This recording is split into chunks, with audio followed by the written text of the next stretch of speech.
vídeo nós vamos tratar sobre o assunto do pecado imperdoável, que aflige muitos cristãos. Deve um cristão temer a possibilidade de cometer o tal pecado imperdoável e finalmente de se perder para sempre? Entre certos grupos evangélicos ouvimos advertências contra os chamados pecados mortais, que são imperdoáveis. Outros grupos rotulam pecados como adultério, assassinato ou aborto como imperdoáveis, mas Jesus afirmou que todo pecado e blasfêmia serão perdoados, Mateus capítulo 12, versículo 31, e apenas faz uma exceção para um pecado muito específico dirigido a um grupo específico de pessoas. Mateus nos diz que os fariseus foram os principais sujeitos da advertência, ou as principais pessoas às quais esta advertência foi dirigida. Mateus capítulo 12, versículo 24. Enquanto Marcos, o Evangelho de Marcos, acrescenta que os escribas também estavam lá. Marcos capítulo 3, versículo 22. Estes eram homens que conheciam as Escrituras do Antigo Testamento e estavam familiarizados com as muitas profecias sobre a vinda do Messias. Cristo ficou bem diante deles, provou suas afirmações messiânicas por seus milagres e até expulsou um demônio na presença deles, com muitas testemunhas. Os fariseus e os escribas negaram o milagre. No entanto, sua conclusão a conclusão deles é somente por Belzebu, o príncipe dos demônios, que este homem, Jesus, expulsa demônios. Mateus capítulo 12, versículo 24. Fica claro por suas palavras que estes homens eram incrédulos. Eles nunca haviam sido salvos. O pecado que Jesus continua descrevendo não faz com que ninguém perca a salvação, porque só pode ser cometido por aqueles que nunca tiveram a salvação. Depois que Jesus aponta o quão contraditória é a conclusão deles, o Senhor lhes diz o quão perigoso é a conclusão e a afirmação deles. Note o que o Senhor disse: por isso vos digo que todo pecado e blasfêmia serão perdoados, mas a blasfêmia contra o Espírito Santo, não será perdoada. Mateus capítulo 12, versículo 31. Há duas características deste pecado. Primeiro, é referido como blasfêmia. A palavra significa injuriar ou caluniar. Segundo, é blasfêmia contra o Espírito Santo. Todas as outras blasfêmias podem ser perdoadas, mas não este tipo. Por que não? Marcos acrescenta que esses homens estavam dizendo, em relação ao Senhor Jesus, eles estavam dizendo, ele tem um espírito imundo. Marcos capítulo 13, versículo 30. O Senhor Jesus disse que ele mesmo fez essa obra pelo Espírito de Deus. Mateus capítulo 12, versículo 28. Eles estavam atribuindo caluniosamente a obra do Espírito de Deus a um espírito impuro e demoníaco. Assim, foi possível que estes homens pecassem de tal maneira que o perdão e a salvação fossem possíveis. Isso faz sentido, logicamente. O que mais Deus poderia fazer para atrair esses fariseus e escribas para si mesmo, a Deus mesmo, pois ele usa o Espírito Santo. Eles viram o Senhor Jesus, ouviram seus ensinamentos, testemunharam seus sinais realizados pelo poder do Espírito Santo, observaram o seu domínio sobre as forças do mal e observaram em primeira mão o cumprimento das Escrituras do Antigo Testamento. Eles pecaram contra a luz mais brilhante possível. Se eles se recusaram a reconhecê-lo na mais brilhante luz, como poderiam esperar recebê-lo? Alguns acham que o pecado cometido aqui é um pecado nacional. Os fariseus é nacional no sentido da nação de Israel. Os fariseus e os escribas representando a nação de Israel como seus líderes. Alguns acreditam que este capítulo trouxe à nação um ponto de retorno e que agora eles devem enfrentar Eles foram levados a um ponto sem retorno e que agora eles devem enfrentar o julgamento futuro, trazido sobre a nação no ano 70, com a destruição de Jerusalém. No entanto, Jesus se refere a isto não como um pecado nacional, mas como um pecado individual. Presta atenção nas palavras que temos, as palavras mencionadas quem em Mateus capítulo 12, 32 e na palavra todos em Lucas capítulo 12 e versículo 10. Outros interpretam este pecado como a rejeição de Cristo.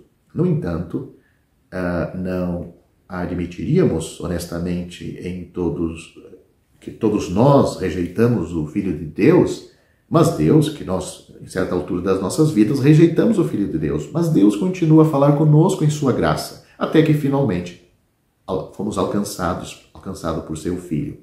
Outros ainda ensinam que este pecado é a rejeição final de Cristo, que não pode ser perdoada. No entanto, seria desnecessário afirmar que uma escolha final é uma escolha final. No contexto de Mateus capítulo 12, parece que este pecado envolve testemunhar pessoalmente a obra do Espírito de Deus, realizada por seu Filho enquanto estava aqui na terra, observar seu poder demonstrado sobre Satanás e atribuir caluniosamente esse poder ao reino demoníaco. Se este for o caso, concluímos que ninguém pode cometer o pecado imperdoável hoje, pois essas condições não existem atualmente.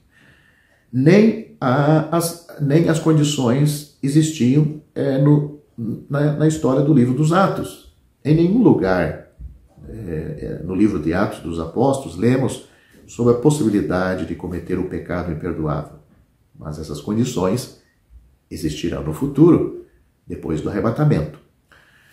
O que Jesus quis dizer quando disse que esse pecado não seria perdoado nem nesta era, nem na vindoura, em Mateus capítulo 12, versículo 32? Há 3 ocasiões no Novo Testamento em que a expressão esta era é contrastada com a era por vir, com a expressão a era por vir. Esta era e a era por vir. Todas as três ocasiões apontam para a era do reino, quando Cristo reinará sobre a terra. Mateus capítulo 12, versículo 32, Lucas capítulo 18, versículo 30 e Efésios capítulo 1, versículo 21. As condições na futura era do reino, ou a era por vir, serão semelhantes àqueles que existiam quando Cristo esteve aqui pela primeira vez. Esta era, a qual o Senhor Jesus se referiu, aí em Mateus capítulo 12. Claro, a era do reino será muito mais gloriosa, porque ele realmente reinará como rei. Mas em ambas as eras, Cristo está fisicamente presente na terra. Tem um Espírito vindo sobre ele. Anúncios são feitos de antemão sobre seu reino. Ele realiza sinais demonstrando sua messianidade, que ele é o Messias, e mostra seu poder sobre Satanás. Portanto, é possível que o pecado imperdoável seja cometido por incrédulos durante o reino milenar de Cristo, já que as condições serão muito semelhantes. Sabemos, quando lemos Apocalipse capítulo 20, do versículo 7 a 9, que uma vasta companhia de incrédulos na terra se levantará contra Cristo na conclusão, quando estiver no fim do reino de 1000 anos. Um crente no Senhor Jesus nunca precisa temer cometer este pecado imperdoável. Os crentes podem entristecer o Espírito Santo, como temos em Efésios capítulo 4, versículo 30, ou extinguir o Espírito Santo, 1 Tessalonicenses capítulo 5, versículo 19. Mas em nenhum lugar encontramos um crente, um salvo, blasfemando contra o Espírito Santo, cometendo assim o pecado imperdoável. Nossa segurança é encontrada somente em Cristo, não no que fazemos ou deixamos de fazer. Assim que, se alguém está em Cristo, nova criatura ou criação é. As coisas velhas já passaram, eis que tudo se fez novo. E tudo isto provém de Deus, que nos reconciliou consigo mesmo por Jesus Cristo. 2 Coríntios capítulo 5, versículos 17 e 18. A Bíblia diz, porque pela graça sois salvos, por meio da fé. Isto não vem de vós, é dom de Deus, não vem das obras, para que ninguém se glorie. Efésios capítulo 2, versículos 8 e 9. Portanto, a blasfêmia imperdoável é uma blasfêmia contra o Espírito Santo, quanto à obra do Espírito Santo, realizada por Cristo pessoalmente, fisicamente, quando ele estava aqui neste mundo. Aqueles fariseus e os escribas estavam pecando. Porque se eles pecavam, quanto o Espírito Santo que fazia a obra através de Cristo, como eles poderiam receber o perdão? Eles estavam pecando contra o Espírito Santo que agia através de Cristo. Era um pecado imperdoável. Cristo não está mais fisicamente no mundo e agindo pelo Espírito Santo no mundo. Estamos em situações diferentes. O Senhor Jesus Cristo disse que esta atitude não seria perdoado nem naquela era, quando ele estava aqui, nem na era vindoura.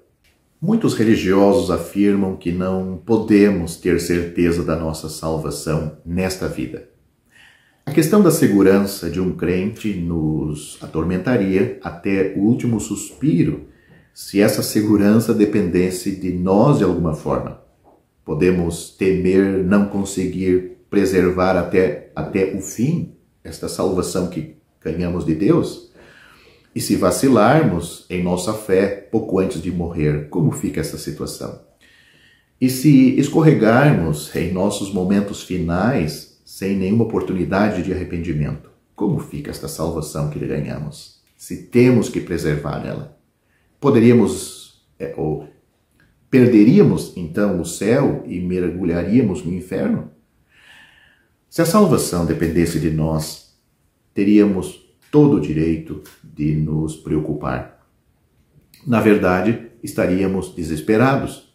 No entanto, Pedro nos diz que somos guardados pelo poder de Deus. 1 Pedro capítulo 1, versículo 5.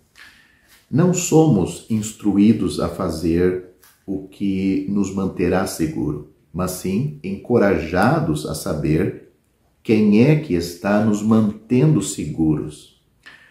As Escrituras nos diz que o poder de Deus é tão grande que uma palavra de seus lábios chamou a ordem criada à existência. Gênesis capítulo 1 contém o refrão: e Deus disse, haja, e assim foi. O poder de Deus foi demonstrado no julgamento do grande dilúvio nos dias de Noé, no Mar Vermelho, nos dias de Moisés, até mesmo fazendo o sol parar nos dias de Josué. O Deus que pode tapar a boca dos leões, transformar água em sangue, acalmar tempestades violentas e ressuscitar os mortos, é verdadeiramente ilimitado em seu poder. De fato, não há poder maior que o dele. Como é encorajador perceber que nós, como crentes, somos mantidos pelo poder de nosso Deus onipotente. Nem a vontade humana, incluindo nossa própria vontade pessoal, nem o poder de Satanás pode vencer aquele que mantém a sua própria segurança. O apóstolo Pedro, em sua primeira epístola aos crentes dispersos da sua época, ele disse: bendito seja o Deus e Pai de nosso Senhor Jesus Cristo, que segundo a sua grande misericórdia nos gerou de novo para uma viva esperança pela ressurreição de Jesus Cristo dentre os mortos, para uma herança incorruptível, incontaminável e que não se pode murchar, guardada nos céus para vós, que mediante a fé estáis guardados na virtude de Deus para a salvação, já prestes para se revelar no último tempo. Essas palavras estão em 1 Pedro capítulo 1, do versículo 3 ao 5. Nestes versículos, Pedro fala daqueles que renasceram para uma esperança viva. Aqueles que são nascidos de novo também têm uma herança imperecível, imaculada, imarcessível, que é guardada para eles. Assim, a herança é guardada para os herdeiros, e os herdeiros são guardados para obter essa herança. Como nos tornamos herdeiros? Como nascemos de novo? O que acontece, ou o que aconteceu, melhor dizendo, para aqueles que agora, se posso dizer, somos... Eu vou reformular essa pergunta. O que aconteceu para que agora se pudesse dizer que somos guardados pelo poder de Deus? Pedro diz que foi pela fé. O versículo 5, o último versículo que li. Não somos guardados pela nossa fé. Somos guardados pelo poder de Deus, uma bênção recebida quando nascemos de novo pela fé. A fé em Cristo trouxe salvação, de modo que agora estamos sob a mão protetora de Deus e temos uma herança esperando por nós. Há quem ensine que a frase aqui no versículo pela fé significa que o crente deve continuar a exercer fé para ser guardado pelo poder de Deus. Se isso fosse verdade, de que modo o poder mantenedor de Deus é benefício para nós? Como estamos sendo mantidos e de quê? Como estamos sendo mantidos e de que nós estamos sendo mantidos? Se a salvação de Deus não inclui ser salvos de mim mesmo, de que adianta? Ou é Deus ou é nós, não ambos. Se tivermos que nos manter seguros por nossa fé, não teremos esperança, pois nossa carne é fraca e nossos inimigos, ou seja, Satanás e este mundo, são poderosos. O que significa ser guardado aqui nesta passagem do apóstolo Pedro e em outras passagens? O que significa ser guardados por Deus? A palavra grega usada aqui é traduzida por guardados, e é um termo militar que significa para ser guardado ou protegido. A maneira como esta mesma palavra é usada em Gálatas capítulo 3, versículo 23 e Filipenses capítulo 4, versículo 7, leva-nos a concluir que Deus está preservando os crentes de escapar de seu reino e Ele está protegendo-os de ataques externos. Assim, nenhuma força externa pode nos afastar da mão protetora de Deus, nem qualquer falha pessoal pode fazer com que Deus baixe sua guarda. Vou ler esses dois versículos que acabei de citar para que a mensagem fique mais clara. Filipenses capítulo 4, versículo 7, Paulo diz: "E a paz de Deus, que excede todo o entendimento, guardará os vossos corações e os vossos pensamentos em Cristo Jesus." Já Gálatas capítulo 3, versículo 23 diz: "Mas antes que a fé viesse, estávamos guardados debaixo da lei e encerrados para aquela fé que se havia de manifestar." Outra coisa muito interessante é que a palavra guardado é um particípio presente que dá o sentido de que estamos continuamente sendo guardados por Deus. Nunca há um momento em que Deus baixa a guarda, mas sempre somos guardados por Ele para esta salvação que recebemos pela fé quando nos convertemos a Cristo, quando o recebemos pela fé, quando compreendemos que éramos pecadores perdidos. E a única esperança de sermos salvos éramos crer nele, receber o que Deus oferece de uma forma gratuita. Porque pela graça sois salvos, por meio da fé. Isto não vem de vós, é um dom de Deus. Não vem das obras para que ninguém se glorie. Pedro acrescenta que esta ação de nos guardar por Deus nos leva até a nossa salvação final, para a salvação pronta para ser revelada no último tempo. A salvação final refere-se a toda a soma do que Deus tem reservado para nós, o gozo da nossa herança. Assim, é impossível ver como a atividade mantenedora de Deus pode cessar? Qual deve ser nossa reação à verdade de sermos mantidos eternamente seguros?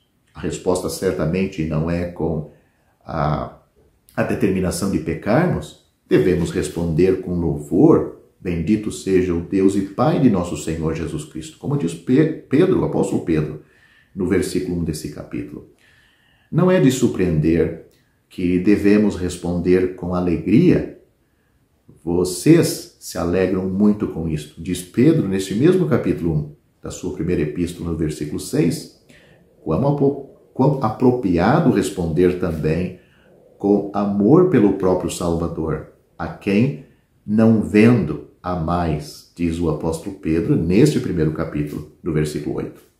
Todo salvo pode se perguntar: o quão seguro estou? E ele mesmo responder: estou tão seguro quanto meu Deus é forte.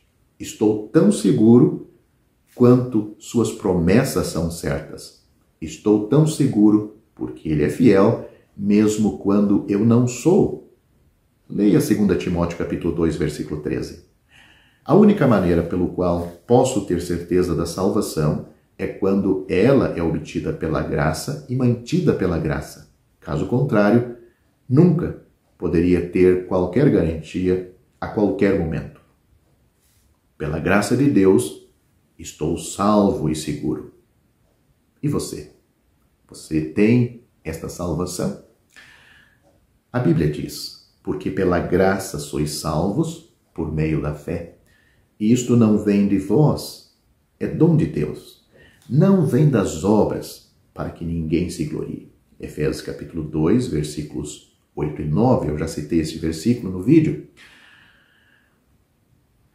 Um carcereiro perguntou para o apóstolo Paulo e seu companheiro Silas, na prisão em Filipos, o que era necessário que ele fizesse para ser salvo. A resposta do apóstolo Paulo foi: crer no Senhor Jesus Cristo e que ele seria salvo. E nada mais. Atos capítulo 16, versículo 31. Paulo disse apenas que ele deveria crer no Senhor Jesus Cristo. Ou seja, a fé é a mão da alma que toca no Salvador, recebe as bênçãos da salvação que vem do sacrifício de Cristo, vem da pessoa de Cristo, vem daquele sacrifício que foi para nos substituir no Calvário. Ele levou em seu corpo os nossos pecados sobre aquele madeiro. Ele foi ferido de Deus e oprimido. Ele foi ferido pelas nossas transgressões e moído por nossas iniquidades. O castigo que nos traz a paz caiu sobre ele, e pelas suas pisaduras fomos sarados. Ele levou em seu corpo os nossos pecados sobre aquele madeiro. E o justo padeceu por nós, os injustos, para nos levar a Deus. A salvação de Deus, cabal, perfeita, completa, está preparada. Você, como pecador perdido, eu, como pecador perdido, o que temos que fazer é receber esta salvação. O mesmo que nos salva é o mesmo que nos preserva salvo nesta vida e nos preservará salvos por toda a eternidade. Não tem uma fase nesta salvação, nesta obra da salvação de Deus, em que o homem, ou a mulher, o ser humano, tem qualquer parte em preservar. Pelo contrário, como a salvação é um presente, recebemos como presente e ela é nossa, totalmente nossa. Vem de Deus e a sua salvação é tão completa que Deus, aquele que começou a boa obra em nós, ele vai concluir por toda a eternidade. Você pode também descansar no sacrifício de Cristo. O apóstolo Pedro disse: em nenhum outro há salvação, porque também debaixo do céu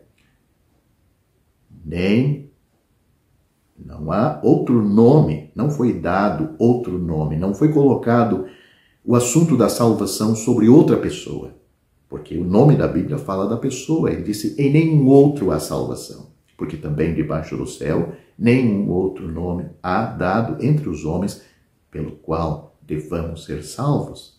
Só por Jesus é que nós somos salvos. Atos capítulo 4, versículo 12.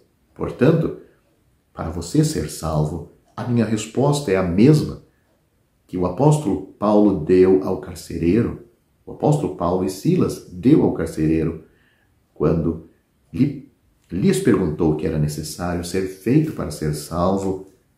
A resposta foi, e a resposta é, e a resposta será: crê no Senhor Jesus Cristo e você será salvo. Salvo do inferno.